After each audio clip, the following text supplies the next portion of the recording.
I'm on a journey to hear every song ever recorded. Why is that, you ask? Because I wanted to have an honest, provable answer when someone asked me that question. Let me explain how you can do that. This insanity started back in 2014. I was battling testicular cancer. And I think me and my dad were sitting at his kitchen table. I was taking all kinds of pills. You gotta like organize 1,000 pills and you gotta take them certain kinds of ways. And my dad asked me this question that thrilled me that he was interested, but I could not give a good answer. And that question was, who's your favorite band? And my brain began working overtime. If you are obsessed with more than one band, how do you answer this question? And that is when I devised this method for determining exactly who is my favorite band. So I created an entire elaborate ranking system, and we're going to talk about that right now because I haven't talked about it much on the channel. And that's what the channel is about, essentially, even though the value you get is album reviews, music news, and sometimes weird skits. The first thing you got to do, the first step, is I made a list of what I assumed were my favorite artists, about a tentative list based solely on my gut instinct of just, oh yeah, I like this band a lot, like this band a lot, like this band kind of okay. And then this is where things immediately get difficult. You gotta listen to everything they've ever done. Now, I wanted to make this a little bit easy for myself. Now, here in recent times, I have started making it difficult again. But I wanted to make it simple because a lot of artists have thousands and thousands of B-sides and compilations and live albums and rarities and EPs. So I wanted to make this like album rankings on YouTube, right? You know how we do them. It's the studio albums. I listen to every song by an artist in their discography, excluding compilations, excluding rarities, because, you know, come on, I'm already working myself to death here trying to hear every song ever recorded. You ever Googled how many songs there are in existence? It's not looking good for me finishing. So I go to one of my favorite bands, or you know, the bands that I like to listen to. I listen to their entire studio album discography, and I determine how many songs I like and how many songs I don't like. Oh boy, now I have that number. Okay, let's make this easy and say that I like exactly 50% of a band's catalog, which is exactly what happened with Matchbox 20, formerly Matchbox 20, with the numbers. They are my 36th favorite band, and we're going to use them as an example here, but we're going to make it even simpler. Okay, let's say that I like 50 songs out of 100 songs. And let me tell you that I'm really bad at math. So we're gonna really focus in on this. So I take a set of numbers. I take this set of numbers with the band. I like 50 songs. The band has 100 songs on studio albums. So I take this number, 50 out of 100, and I take it over to percentagecalculator.net because I'm bad at math. Remember I said that. I plug in the numbers to get the percentage, and then I put that percentage next to the band or artist's name on my list. Now let me show you what this looks like. Now Shinedown is a really good example. They are currently my 11th favorite band. That's pretty awesome. I like 66 out of 73 songs. So I like 90.41% of their catalog. And I've also, for my top, like, for a large, like, we'll look at the list. But for a lot of the bands near the top of my list, I've got the percentage of the songs that I like. I've got what genre they are. I've got what year they formed. I've got how many non-studio albums stuff they have out there, so I can kind of get kind of an idea maybe if there's a lot of non-album stuff that I like or dislike. It could, you know, you just keep it in mind. It's not part of the percentage. And then you also, at the very end of my notes, you have like how many bad albums they have. And in my opinion, Shinedown's debut album, not so good.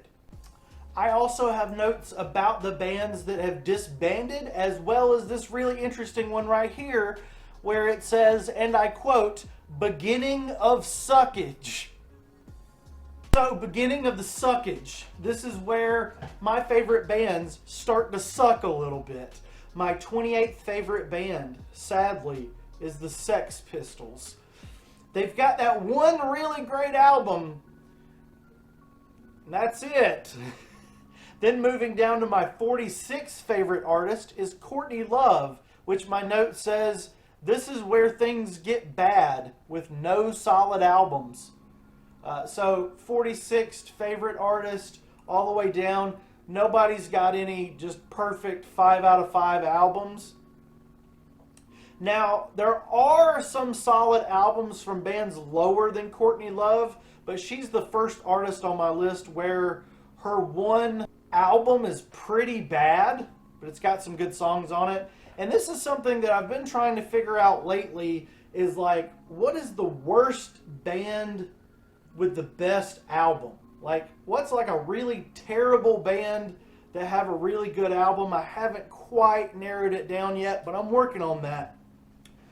But that is my percentage ranking system for you. Courtney Love is ranked higher than The Who. Oh my God. Because she's only got the 12 songs, remember? So they've got, you know, The Who have hundreds of songs. So unfortunately, Courtney Love is better than The Who.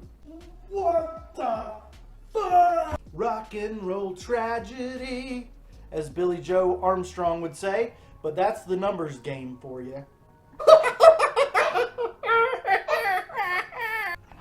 I also have like a color coding in my list that I am phasing out because physical media is dead now. Back in the day, I put bands in either the green color or the blue colored font in addition to black standard font. Green font indicated that I would buy every physical release that the artist ever puts out, no matter what. Even if I hate it, even if it's garbage, even if it's silence, if the artist was in green, I just had to buy everything. Blue indicated that I was obsessed with the band, but I did not necessarily need to own every piece of merch that they put out. And standard black font means that, I might buy your CD Killers, I might not. I might buy your CD MCR, I might not. Percentage though.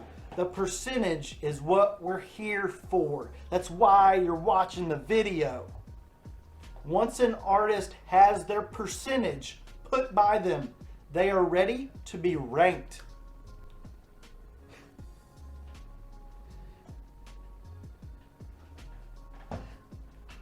I can't just say that Aerosmith are my 95th favorite band of all time.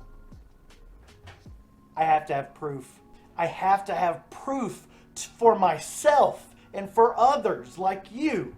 And now, because of this new system that I have invented, I now have that proof. You ask me, what do you like? Then I'd tell you, man, you know, my 61st favorite band, Alien Ant Farm, they really got some cool stuff out there. 31.48% of it rocks. Now comes the really hard but really fun sometimes part. I go into Spotify or YouTube or wherever I can find the artist's music, and I focus on that one artist for a long stretch. If they really aren't fun to listen to, it could be a sign that they aren't meant for my list. Or maybe I could do some casual listening of something else while I'm waiting for Marilyn Manson fatigue to wear off. Yeah, that really happened to me. Yeah, Marilyn Manson is my 33rd favorite artist, which is pretty darn good. And I was really like getting into it, and I was thinking, yeah, this makes me feel good. I like listening to this dark, twisted, sick music. And then, like, listening to every one of his albums and just listening non-stop to Marilyn Manson, it actually did start making me depressed. But again, I don't think most people are not just listening to an artist like that just non-stop all day, every day, trying to churn through their discography. But yeah, that's something you do have to be aware of. Depending on the nature of the music that you're listening to, I really found a lot that I enjoyed in his catalog that I had never heard before, but it can take a toll on you. So keep in mind what kind of music you're listening to, and make sure to keep yourself healthy. Change it up a little bit, maybe blast some LFO or Backstreet Boys or Simple Plan. Those are a little bit different than Marilyn Manson. So those are good palate cleansers. But what were we saying? We were talking about artists that were not fun to listen to. So much so that I couldn't, I've always said that finding one great song is worth listening to 30 bad albums. And I stay true to that. I learned that lesson while exercising outside, listening to Sum 41. Now, Sum 41 are a great band. I liked almost their entire catalog for the most part. But that was the lesson that I gained, like running and listening to Sum 41. It made me smarter somehow, I think. You see how smart I am. But some artists are just made me just more than Marilyn Manson, just made me bleh. Like, I don't enjoy any part of this. And there were some artists that I thought that I liked, and I just could not stand the monotony of listening to every album. So far, there have only been 4 artists that I booted from my list because I simply could not get through their albums. And there's one other band that I'm probably going to boot off the list. If you know who they are, leave a comment, because you probably don't know who they are. But if you leave a comment, I will tell you down in the comments who those bands are that I just, I don't want to hate on them here in the video, but I'll hate on them down there. I've listened to 230 plus discographies over the course of several years, placing artists into their correct position in my list of favorite artists. And each time that an artist releases a new album, I have to go in and add and recalculate their percentage. A really, really great album could boost a band way up. And guys, I gotta get the bleep up. You know what? You know what a bad album can do? It can do the same shit. It can do the same thing downward. It can send a band from my top 10 artists all the way down into the pits of hell with like Missy Elliott and the Black Crowes down there and Beck. But the craziness doesn't stop with my top 230 favorite artists. No, it doesn't. This is just a tribute. In addition to my favorite 230 artists, I have what is called my auxiliary list, which is about 140 other artists that I haven't ranked yet, and that list keeps building up too. These are artists that I may have seen a music video by 20 years ago and thought that they were amazing and then never listened to them again. I imagine that I could fall in love with these bands or artists if I were to really dig into their catalog, but they just don't cross my mind very often. A great deal of these are one-hit wonders or rock and roll obscurity that end up in this pile, which I am slowly but surely getting around to, and maybe we'll discover together here on the channel. On and on and on. The insanity continues, probably on the screen somewhere. Here on the channel, we're liable to talk about any musician on the planet, but there's nothing quite like the top of my list with that sweet, sweet California pop punk sound.